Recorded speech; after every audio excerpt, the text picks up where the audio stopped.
Good evening. Kavod Harav, how are you? Thank God. Baruch Hashem.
Okay.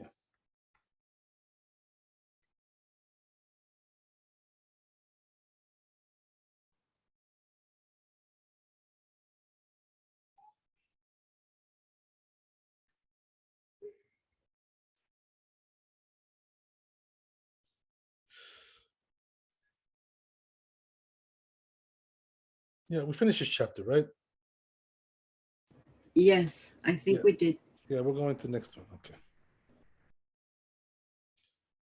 So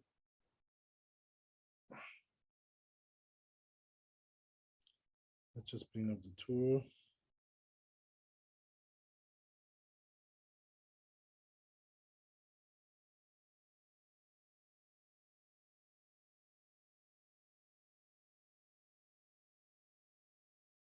So it says the tour like this. שניים שהיו ישנים במיטה, אחד. Two people sleeping in one bed. Right. So the question is, how do they do Shema when they're sleeping in one bed like that? What's the procedure? So it says they're having a slumber party, one of those things, right?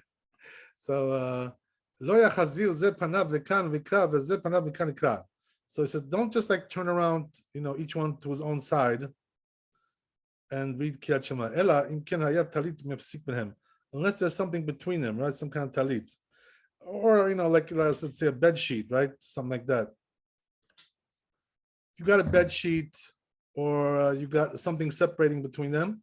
So in other words, there's no physical contact, like skin to skin, body to body, right? That's the idea. Okay, good. So then he goes on. If he was sleeping, right, with his wife, let's say sleeping together with his wife. So then Pasak Rab Alfas says the Rif regarding that case, so there he can just turn around and read.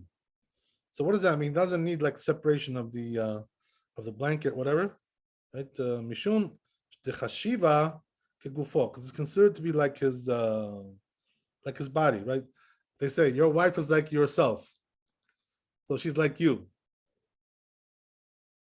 Okay, so the Rashi pasak, but Rashi says daf beishto asur belo psakat talit. He says no, sorry, we're not, we're not that. They're not that close, right? So what does that mean? That even with your wife, you need to have some kind of separation, a blanket or something there. So what about if he's sleeping with his children, right? The same bed. In those days, that was pretty common. Today, it's not so common. Everybody's got their own bed today, whatever. Or the family members, right? In those days, this was common. They sleep together, brothers, sisters, this, that. So it says, if they're small kids, right? Mutar bechazrat panim belo hafsakat talit. So then you can just turn around and read, right? Even though there's no talit there, because of small children, and we're not worried about any issues there, But if they're big kids, then you gotta separate between them. Right? That's something else. You gotta have a blanket there, whatever, as we said. So ad kama chashuvim kaktanim, until what age are they considered to be small kids? Betinok ad shiyu bet shanim. When it comes to a boy, we're talking about 12 years. Tinoket, and when it comes to a girl, ad shetiyeh yud alef, right, until she's 11 years old. It's mutar, it's allowed, you're allowed to. So then you don't need a blanket at that point.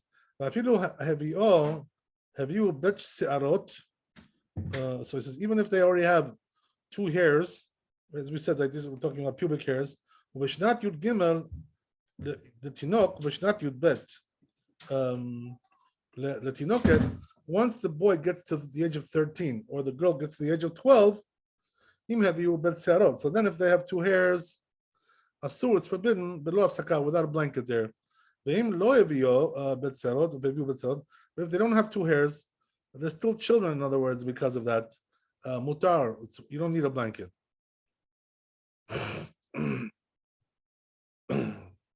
So then he says, Mishnat Yud Gimel Ve'elach, but from the age of 13 and onward, for the boy, the Tinok, Yud Bet Tinoket, and also for the girl, you 12 years old, Afidu lo heviu bet serot, even if they don't have 2 hairs, asur below hafsaka. So then it's not allowed without a blanket there. Okay, that's the whole tour, right? The whole chapter. So we'll go to Bet Yosef. Seems like it's a small chapter here. So says the Bet Yosef at the Perek Misha Meto. Where is this coming from? In Brachot, right? Chavdal Amud Aleph. Be'amina Rav Yosef Rav Nechunya, Rav Nechunya, Rav Yuda. So this rabbi asked this rabbi, Shnaim shayu yeshanim betalit. Says there, 2 people who were sleeping with a talit. Echad, 1 talit, right? In other words, they only have 1 blanket, basically.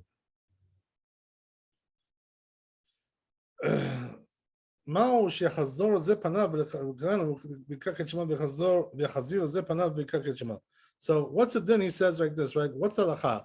Is each one is allowed to turn around to his side and read Kriyat Shema like that, even though they're sleeping with 1 blanket?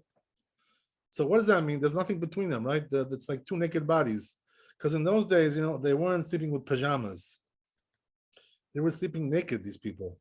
So therefore, right, their bodies were like touching each other. That's what it was.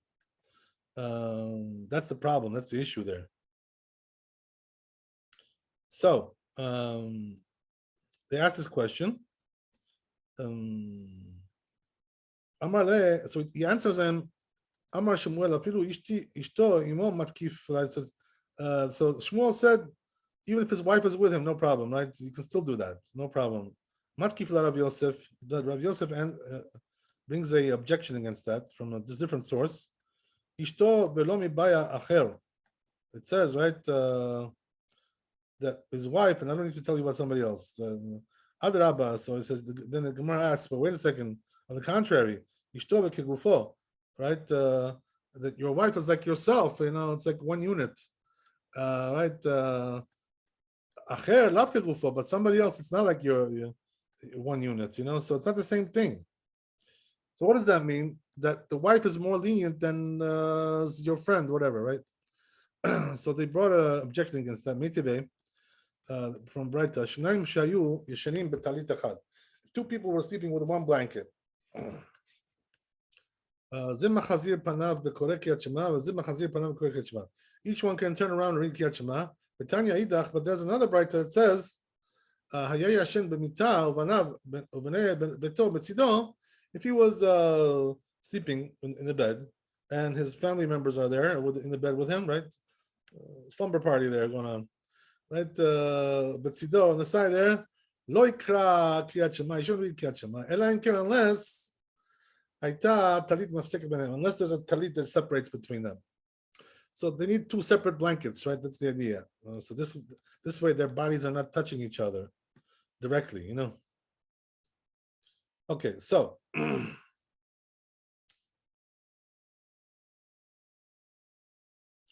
it goes on to say, but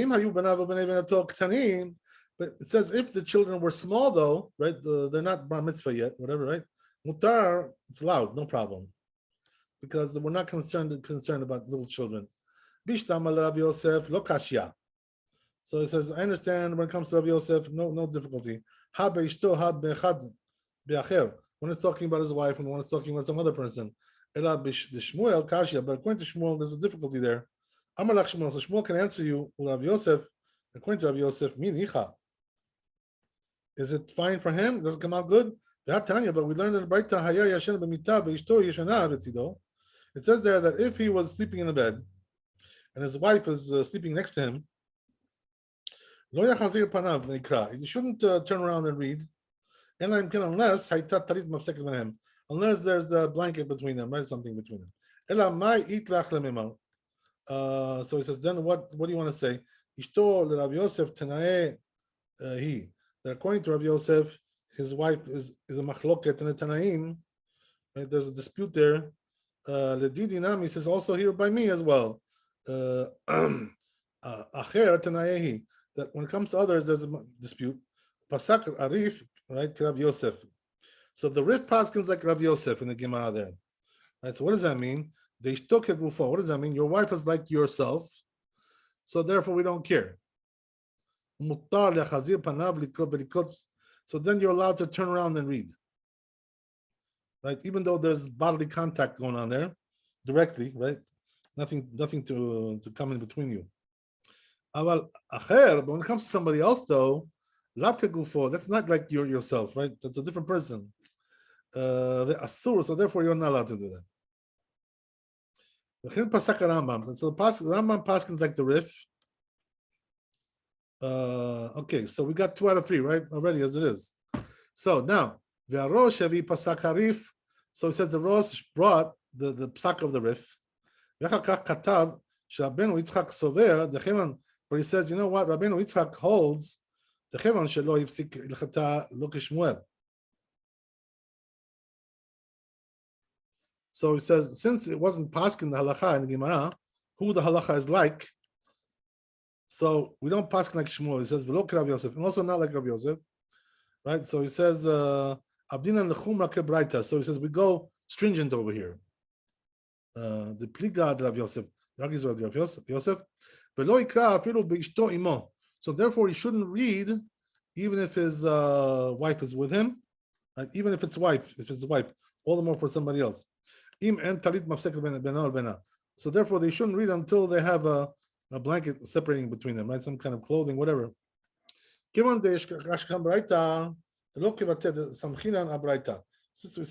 found the Braita, that's not like him. We rely on the Braita. The Ilu Hayad.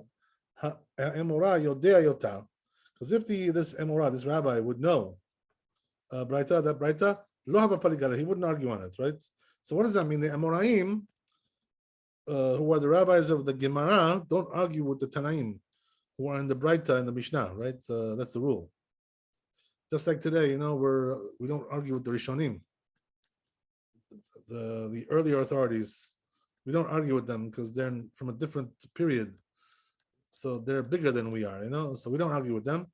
So same thing over here. You know, that they in the Talmud, the Gemara, they wouldn't argue with the Tanaim, who were the rabbis that were in the period before them, the Mishnaic period, right? Whatever you want to call it, right? Period of the Mishnah. Okay, good. So, Umash Katav Rabbeinu Verashi Pasak De'af Beishto Asur, and that which the Torah said that the Rashi paskins that even his wife is forbidden. Taut Soferhu. So it says it's a mistake. This somebody copied over wrong. This text here. But so you have to say instead Ri, right? In other words, it's not Rashi here, it's Ri, who's Rabbeinu Yitzchak from the Tosfot. That's the opinion of the Ri, not Rashi. So that's how I found it says in the corrected book. So it says from the words of the Brightot that I wrote, you'll understand. Shemash katav Rabbeinu lo yachazir ze panav. V'lekan bikra, that which Rabbeinu said, the Torah, that one shouldn't turn around here to read Elam ken hayat talit mafsik benehem, unless there was a talit between them. Lav lemema, it doesn't mean to say the tate by now. We need two conditions. It doesn't mean like that, right? What does that mean? Chazrat panim. Even so, two things. What does that mean? To turn around, you have sakat talit, and also to have something in between. Ela be'afsakat talit sagi. So therefore, it's enough just to have something in between. So therefore, even if he doesn't turn around to the other side, katav Rambam, says the Rambam, shen saich hefsek talit.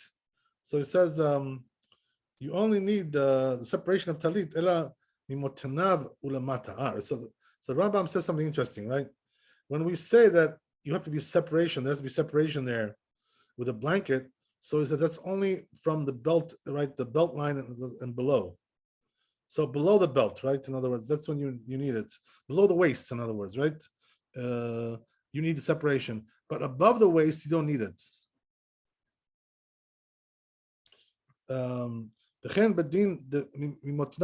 Same thing, right?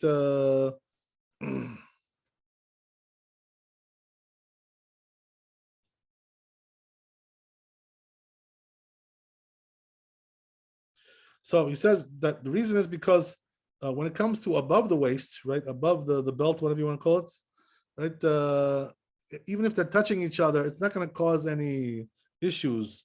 So what does that mean? He's not going to have any bad thoughts from that or whatever, some sexual thoughts. He won't have anything like that when it's above. But when it's below the waistline, so then you have issues with that. But so it says, so what's halacha? Since the Rif and the Rambam agree, 2 out of 3, as we said, right? The paskin halacha, Rav Yosef, like Rav Yosef, so what does that mean? That we don't paskin like the Rosh, right? Who was more machmir over here than this. We go like the Rif and the Rambam. Okay, so we'll see the Shulchan Aruch, right? What that means, practically speaking, and take it from there.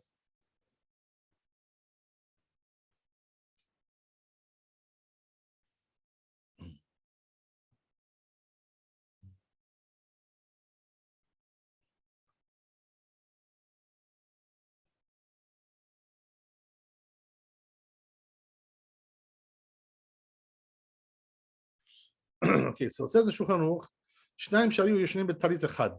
2 people sleeping with one blanket, right, in one bed. Basar shnehem nogim ze b'zeh. So what's the story? They're touching each other directly, like physically. They're physical contact. There's nothing separating between them. V'lo ikra kriyat shema ela im ken hayta talit b'maseket b'nehem. In a case like that, he says you shouldn't read the kriyat shema until there's a talit there, right? Some kind of blanket separating between them. So where is that? As we said, right, from the waist and below. That's the issue there, right? But above the waist, we don't really care. That's Aleph. Let's go to Bet Shulchan Aruch. So it says Bet Im haya yashen im ishto, but if he's sleeping with his wife, it's a different story, right? A little bit different. So So all you gotta do is just turn around, right, and read, even though there's physical contact there. Even though right, there's no talit separating there, no blanket. Mishum de chashiva kegufo, because your wife is like your body, it's like one unit there.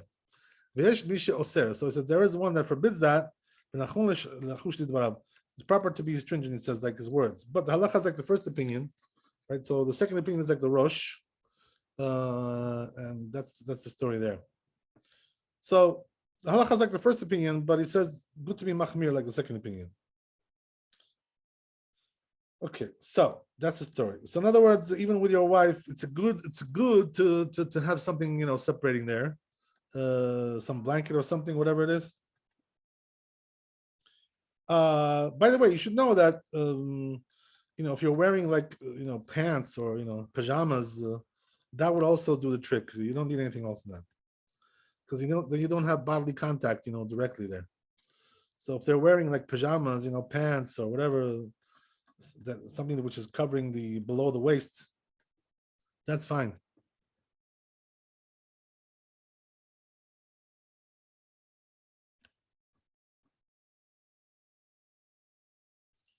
The question is, what about if you're just wearing underwear? Like whatever. It's not enough?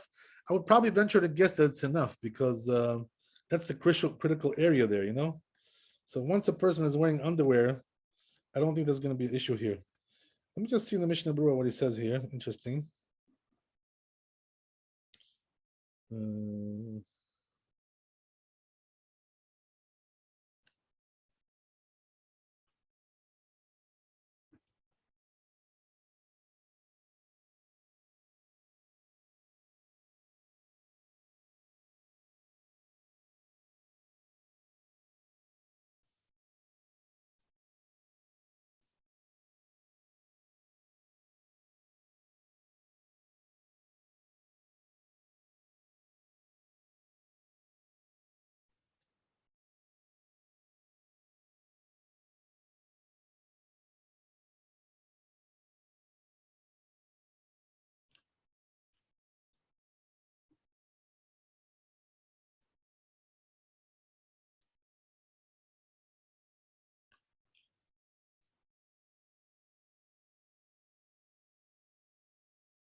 Okay, he doesn't really talk about that. Whatever. Okay, so we'll leave that open. That question, but it seems like that would be the story there. If they're wearing underwear, it should be okay. But let's go to the next one. There's Gimel also here.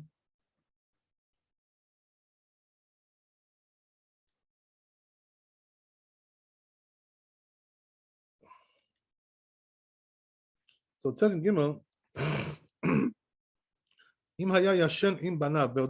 right? If he's sleeping with his children, in those days this was common, right? Whatever. So if they're little children, not bar mitzvah, so you don't need a separate blanket there, right? Just enough to turn around. If they're small kids, but if they're big kids, and then you need to have a blanket, right? Separating. Okay, very good. That's the story.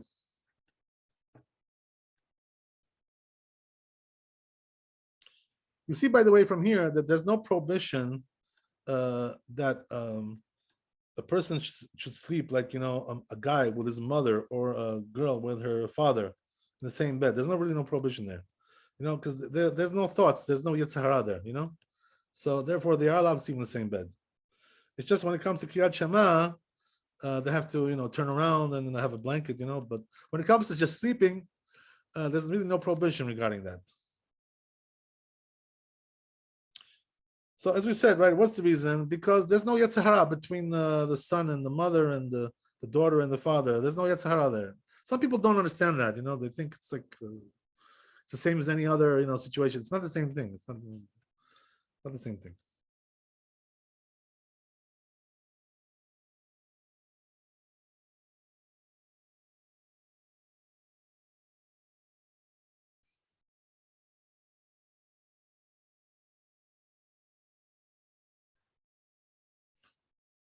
But as we said, right, that if the child is already grown up, bar mitzvah, bat mitzvah, whatever, So then they should have something between them, they're sleeping in the same bed. Okay, good. Let's go on.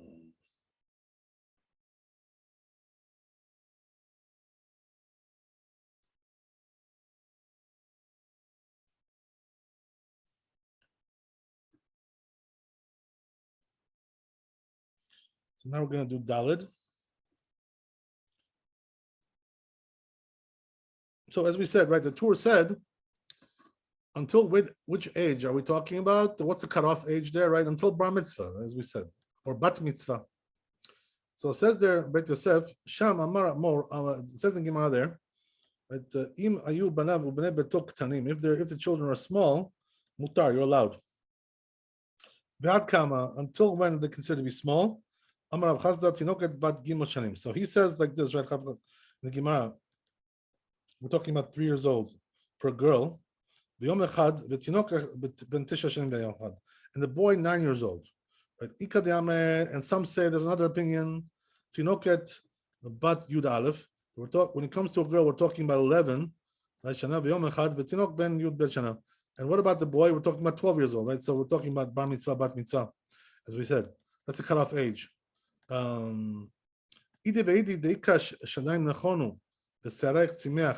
So it says both opinions are talking about when there's already, right, there's the girl has already breasts, and there's pubic hair there involved. So it says the Rif and the Rosh about this Gemara, Stam Kelishnak Batra, they wrote like the second opinion. The Rambam also passes that way. So we see all three Rishonim over here, the main Rishonim go like one opinion. All the Rambam says the Rambam furthermore, Yud Bet Yud Aleph. So what does that mean? The halacha is that we go according to bar mitzvah, bat mitzvah, not 3 years old and 9 years old, right? Like the first opinion. That's what it means. Okay, so then he goes on. Says the Rambam furthermore, he says, so when it comes to a person who's a boy, who's 13, or I'm sorry, 12, right? Not bar mitzvah, or the girl is 11, then we require this issue of the breasts and the pubic hair. But if the boy is already 13 and the girl is already 12, even though they don't have we don't have breasts or pubic hair, they're still not children anymore. They're considered to be already big regarding this halacha. So therefore you need some kind of separation, as we said, right? Blanket or whatever. The Rabbeinu Yonah also agrees with them. The Rosh also, Rabbeinu Yonah agrees with that. But what about the Rosh? And also the Rosh. The Katul Od Mihu says, however, they also wrote, furthermore, however, if they brought these signs before Yud Aleph, before 11, before the age of 11 or 12, we're not going to be concerned about it. Mutar, it's allowed. Katu be'agat asheri. So it's written in Hagat Asheri, B'Shem Or Zarua, name of Or Zarua. Dehad Shalinan B'Banav Ktanim, that which we allow with small children, afilu k'shenogi'in erbatan ze b'zeh, even if their private parts are touching each other, no problem. We don't care about that. Shareh v'davar tema shara, it's allowed. Davar tema, it says it's wondrous how he allows that. Until to allow such a thing like that. So he says there's a little bit of a place to be machmir, to be stringent, according to what it says in Rabbeinu Yonah, Pek Misha Meto, Gabe Goy Aron, regarding a goy who's naked, Asuri Kol Kriyat Shema Kenegdo, that you're not allowed to get Kriyat Shema in front of him, right? To see when you see him naked. Okay, interesting. So let's see how that comes out in the halacha. Daled, Shulchan Aruch. So it says like this: Ad kamahem mechashurim ktanim. Until when are they considered to be small children? What's the cutoff age? Hatinok ad sheyu yud bet shanim, right? The boy until he's 12 years old, he's considered to be small. Hatinoket ad sheyu yud bet shanim, and the girl 11 years old. You know why that is, right? Girls mature faster, so that's why they're a little bit younger. That's the whole thing. Afilu heviu bet serot mutar. So he says, in a case like that, says Shulchan Aruch, even if they have pubic hairs, they're still allowed. Because as long as they haven't reached the age of bar mitzvah, bat mitzvah, they're considered to be children. But once they reach the age of 13 and 12, for boy and girl, respectively, so then if they have two hairs, so then you need to have a blanket there, separating between them. And if they don't have two hairs yet, mutar, you're still allowed. But from 13 and onwards, the tinok and you'd bet the tinok and 12 from the girl, so even if they don't have two hairs, asur, it's still asur. So we have 3 periods, right? According to this, let's just get it straight. We have before bar mitzvah, before bat mitzvah, which is 11 and 12, respectively, right? There, you don't need a blanket. Everything is good. If they're already 13 and 12,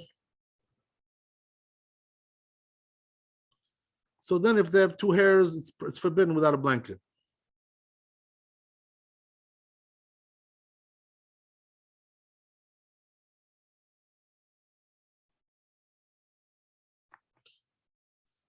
But if they're already past that, right, then it's already, you need a blanket regardless, whether they have two hairs or not.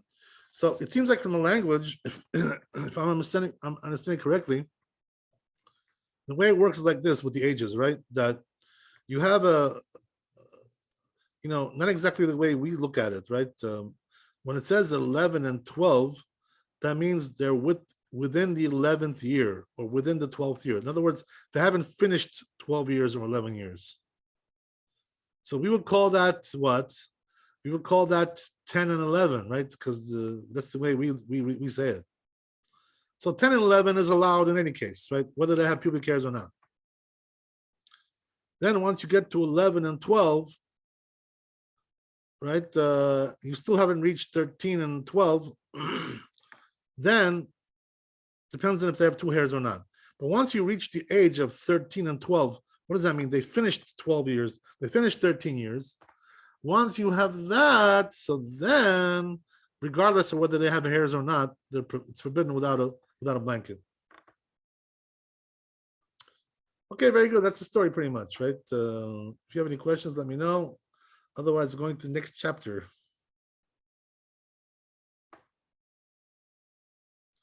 We're done with that. Okay.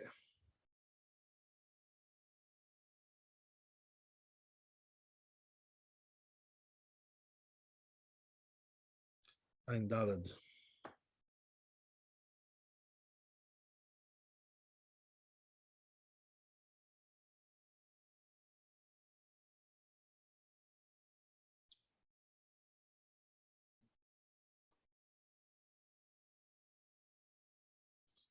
So we're going to 74.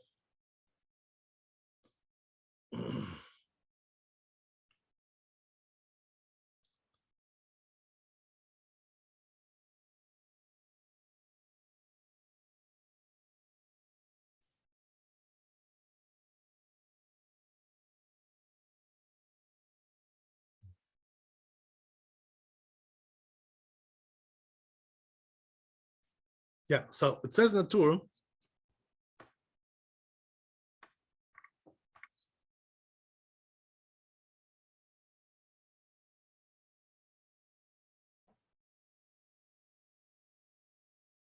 interesting, right? It continues with this theme, but a little bit different variation here. So it says, right, Hayayashin betalito. Let's say a person was sleeping with his talit. Right? So what does that mean? Right? For us, that means he's got a blanket, right? Whatever. And he says he can't put out his head from there because it's cold. So he wants to cover himself with a blanket, right, over his head as well.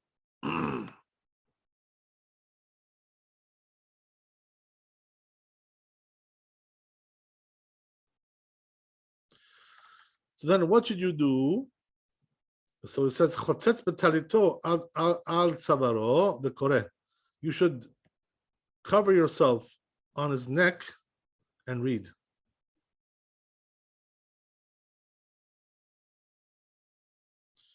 Afagav, even though the liboro et erva, even though the heart sees the erva, the pubic area, right? As we said, this is a problem in halakha. We mentioned this before, right? There's a problem when there's no interruption, there's no right separation between the heart and the pubic area. There has to be some separation there. That's why some people have the custom to like wear a belt when they pray. They put on a special belt. They call that a gartel, whatever they call it, right? In Yiddish. That's why they do it. But the truth is, today we don't really need them because we're wearing, we already have a belt on, in terms of your underwear and in terms of your pants, right, whatever, all that stuff. So you pretty much have a separation between the heart and the genitals today without any extra belt there.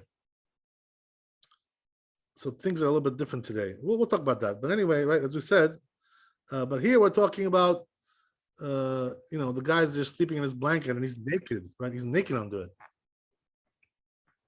So because of that, there's nothing separating between his heart and his genitals. And nevertheless, he says he's still allowed to read the Kriyat Shema, right?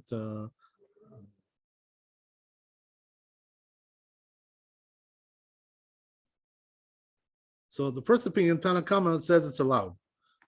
Some say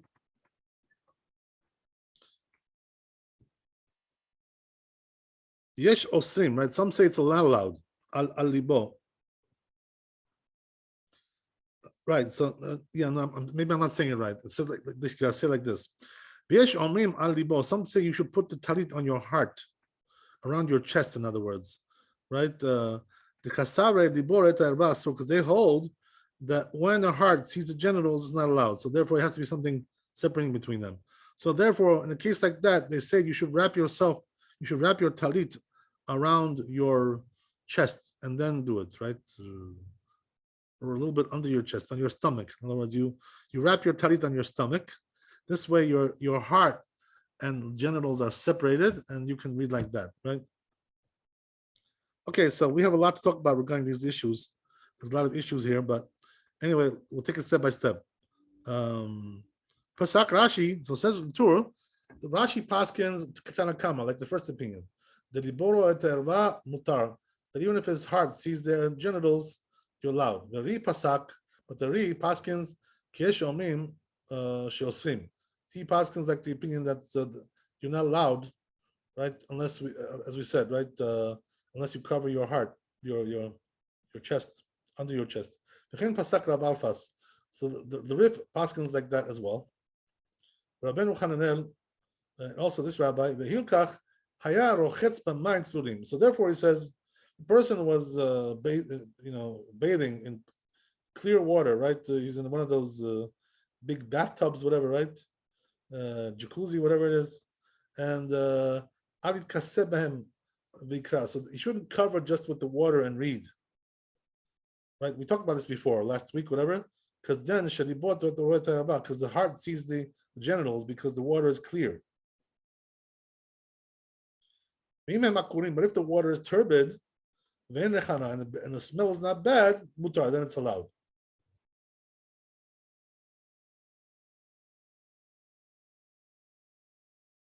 Okay, so let's see the Bit Yosef a little bit.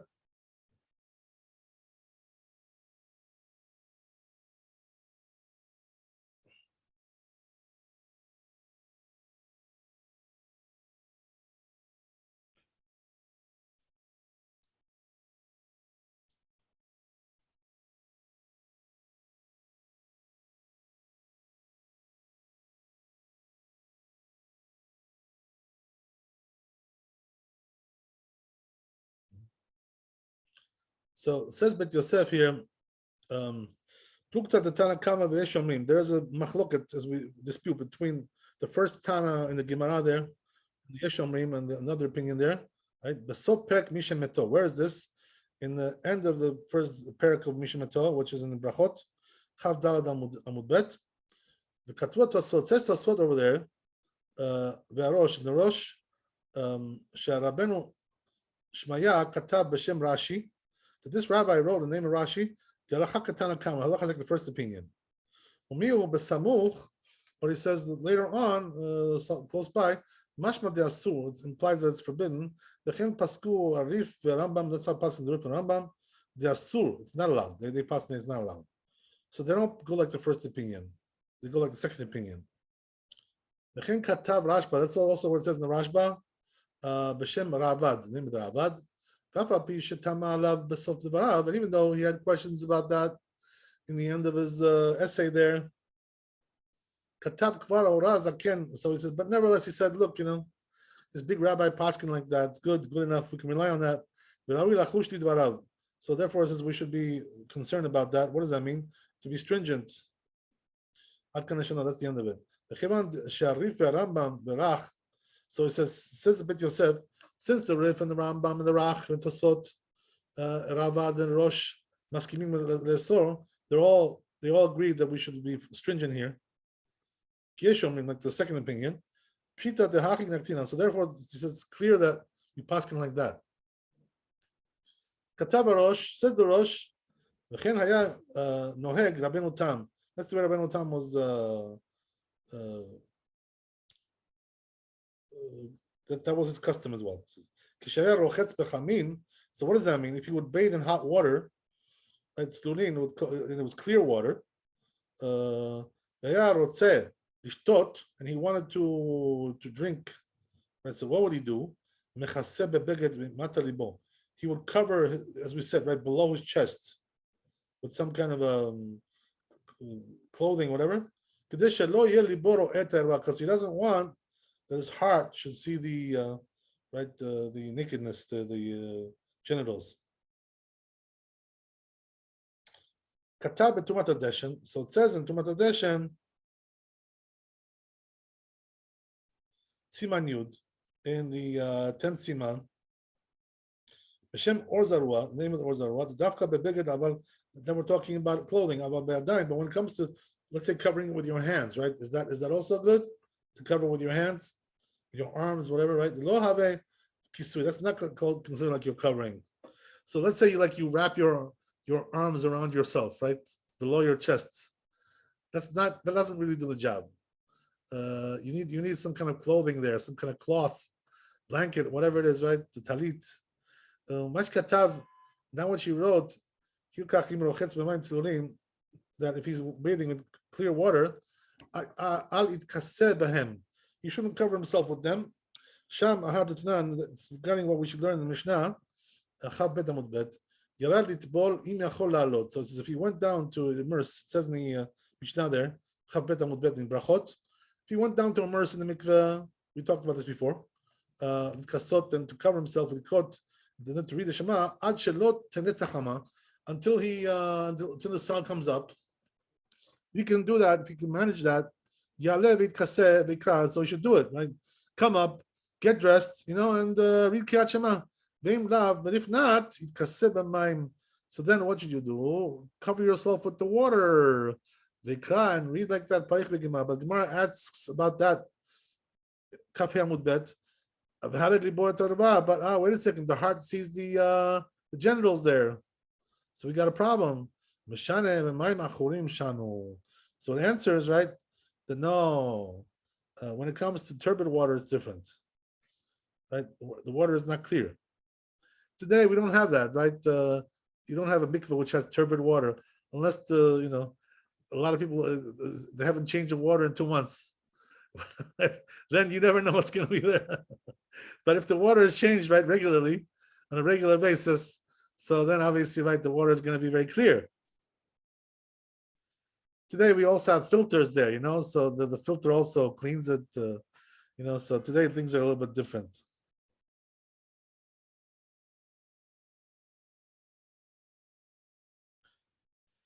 Okay, so then it goes on. The damu ki'ar asmichta. So right when it comes to turbid water, it's okay because it's considered to be like you're covered. There's no clarity there. You don't see nothing. Okay, so then it goes on. Mash katav rabenu ve'en rechara, and also right another condition we mentioned, as long as the water doesn't smell bad, right? Because if it does smell bad, then you can't read the Kriyat Shema with a bad smell. So it says it's really obvious. You didn't really need to write this because we already talked about it before somewhere else. But it says because we learned that Mishnah, you shouldn't cover yourself with bad water. What does it mean bad water? Smelly water. Right? That's why they wrote it. That's why he wrote it here. Says Rashba, but doesn't his heart see the genitals? So says the Rashba, what does that mean? That the genitals and the heart are in the water together, with clear water. And so there's a problem there. So says the Rashba, you see from here, we don't really care if your eyes see it. That's not the issue. Right? If your eyes can see your genitals, what we're really worried about is your heart. Even though logically speaking, we don't understand what that means. The heart sees it, right? It's something spiritual there, we can't really relate to that so much. But there is a concept like this in halakha, so there must be a reason for it. Even though we don't really understand it so well. But that's the rule, So it says the Rashba, you see from there that if your eyes see it, it's no problem. Just your heart is the problem. Okay, interesting. So then he goes on. So he says, since his eyes are outside the water, he doesn't really see it, So, but we're talking there about turbid water, right? That's something else. So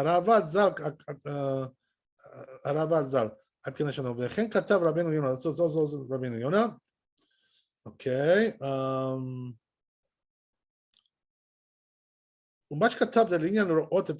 that what she wrote regarding seeing the genitals, there's no concern. There's eyes see it. We don't care about that. It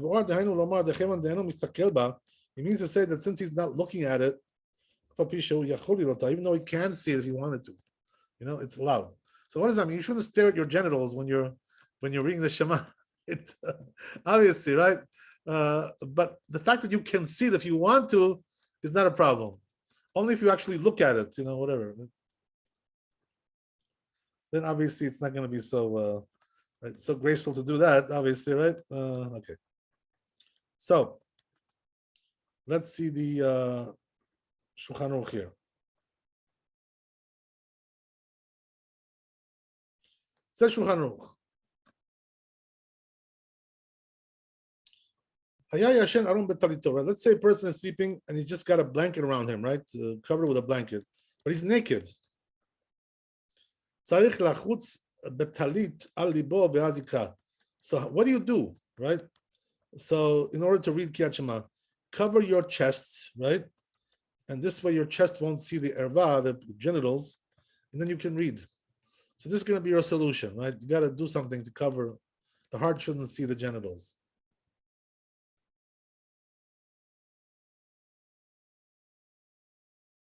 Mishum de libor ro'et ha'erva asur. Because okay, so says the Rama, vehu adin im libor ro'eh et ervat chavero. Same thing also applies if your heart sees somebody else's genitals, not yours, right? That's also a problem. Either way, it's going to be an issue. That's interesting, right? Asur, it's forbidden anyway. In either case, he brings this from the Torah. Interesting. Okay, that's a Shulchan Aruch 1. Let's go to number 2. Bet. Shulchan Aruch.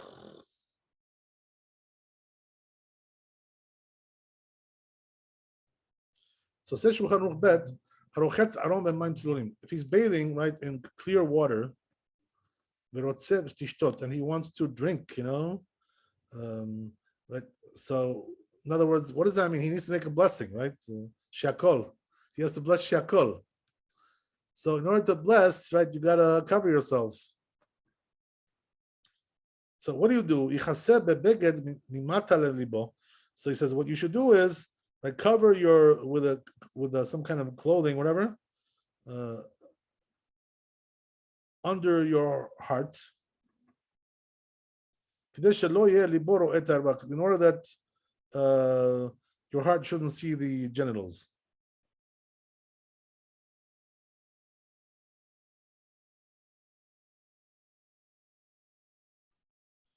When he blesses, right? It's only you can do that with a clothing, right? Some kind of cloth, whatever, some kind of rag, towel, whatever. But doing it covering with your arms is not considered to be covering. It's a part of your body, so you can't cover your body with your body, right? That's the whole thing.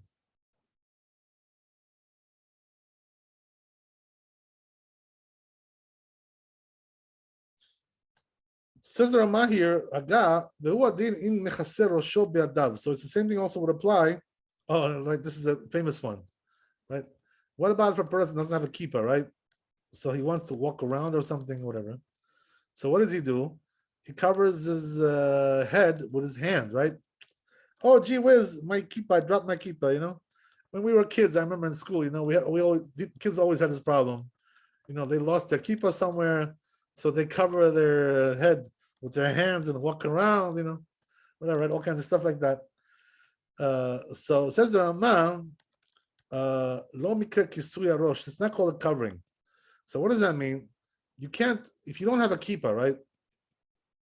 And you want to cover your head, so you can't just put your arm on your hand or your head. That's not going to help you. What does that mean? It won't help you to say a blessing, right? It's not going to allow you to bless like that. So you need to have a really a covering on your head, right? And don't rely on your hand. I did see in one book, by the way, that he says that when it comes to saying a blessing, it doesn't help you. But when it comes to just walking around, you can do that. Put on your, put your hand on your head and walk around, whatever you need to walk there. Maybe you're looking for your kippah, right? You lost your kippah, So looking around. So meanwhile, as you walk around, you cover your head with your hand and you can walk around and see where it is. Okay. So this happens very often with kids, when they play ball or something in school, they come out for recess, they play this, and the kippah drops off somewhere, they can't find it, so they have to look for it, It's very common, this kind of thing. Okay, you get the idea. So then it goes on to say, right, Vim hayu hamayim akurim, but it says if the water was turbid, so what does that mean? You can't see your body in there, right? So then he's allowed to read like that, right? He's inside the water. You can read the Kriyat Shema there.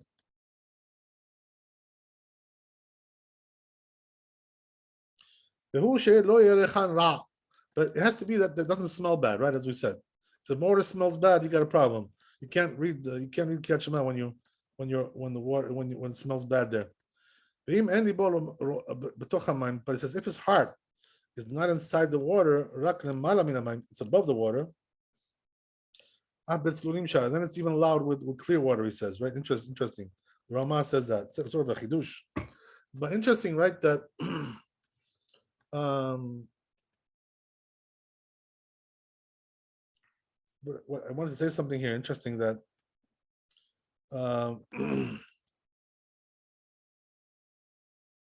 as we said, right, that when the smell is bad, you can't do this.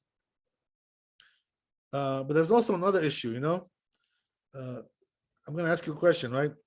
Let's say you went to the mikveh, right? And you're inside the water. So the question is, are you allowed to read the Shema in the mikveh room there? Right. So the truth is, according to Sfaradim, right? For the Sfaradim, they're not allowed to do this, even if the water is not clear. Right? Even though their body is covered with the turbid water or whatever, or they're wearing some kind of something inside there, some underwear, whatever it is, right? So the truth is that in a case like that, you're not allowed to read because since there's hot water there, so it's considered to be like a public bathhouse, right? You can't really read there. So the only way this would work would be that if you're in a place which is like clean, like some kind of jacuzzi or something, because the truth is, if you're in the bathroom, there's a toilet there, right? You can't read the Shema there anyway. Even though you're not using the toilet right now, you're just bathing, but you can't read the Shema there and in that room. So the only way this would work basically is if you if you're in a place where there's no toilet there, and there's no hot water, in a public area, right, like a mikveh, then you could do it. Otherwise, it will be a problem. But the Ashkenazim are a little bit more lenient regarding that. According to Ramah, that even if there's hot water there, they allow you to read it. They allow you to say a blessing there, right? If there's no bad smell. So there's a lot of issues going on with this. You got to be careful about that. And okay, it's good to know, right? These things.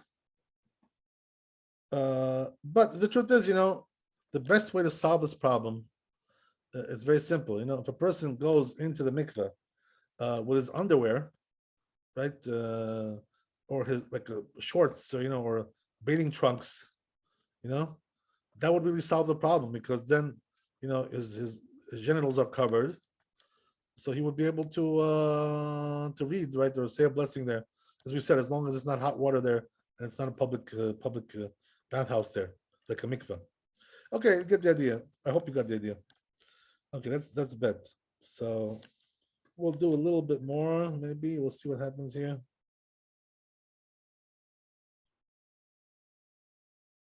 All right, so read the Shulchan Aruch Gimel. אם האדם מחבק גופו בזרועותיו, דענינן כהפסקה. Oh, so that's interesting. Let me. We have to do first the Bet Yosef on this and the tour. Before we get to the Shulchan Aruch.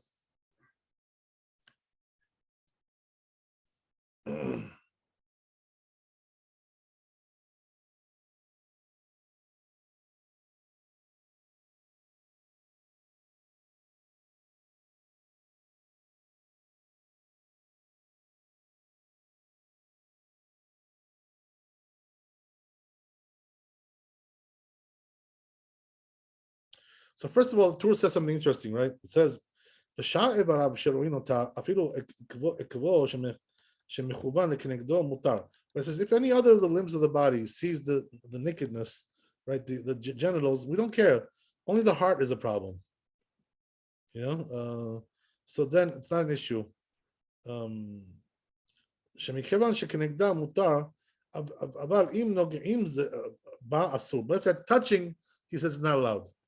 If it's touching actually the genitals, right, some other part of the body. Ben im nogeim be'ervato or be'ervat chavero, whether it's his own or somebody else's, right? Either way, it's a problem. Lachen katav Rabat says, therefore, the Rabat says, kol evarav shenogim be'erva echad yadav ve'echad direchotav. So he says, any part of your body which is touching the genitals, right? She'erva shochevet alehen. Asur, it's not, you're not allowed to read like that. You're not allowed to read Kriyat Shema like that. Because what happens is that because of the touching, he gets excited, whatever, gets aroused. Umatrid, and therefore, right, it arouses him, whatever. But